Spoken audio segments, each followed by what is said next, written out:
ஒரு வார்த்தைகள் கிடைத்த உடனே, இன்றைக்கி நமக்கு சபை கூடி வருதலுக்கு போகிறது எதுக்கு போகிறோம்?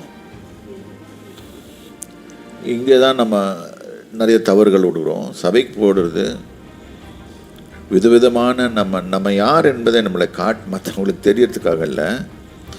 சபைக்கு போய் நான் தேவனுடைய வார்த்தையை கேட்கணும். தேவன் என்னோட என்ன பேசுகிறார்?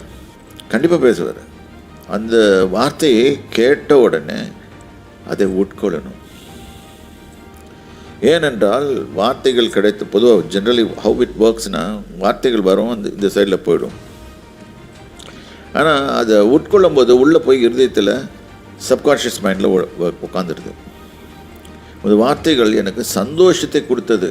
இன்றைக்கி சபை கூடி வருதலுக்கு போகிறோம். சபை கூடுதலுக்கு போயிட்டு நம்ம எத்தனை பேர் சந்தோஷமாக இருக்குதுன்னு சொல்லுவோம். வாயை திறந்து எல்லாரும் சந்தோஷமாக இருக்குது. இன்றைக்கி எத்தனை எப்படி சர்வீஸ்ன்னு கேட்டு பாருங்கள். அத்தனை பேட்டையும் ரொம்ப நல்லா சந்தோஷம், நல்லா இருந்துச்சுன்னு சொல்லுவாங்க. எப்படி என்ன நல்லா இருந்துச்சு, என்னத்தான் பிடிச்சேன்னு கேட்டால்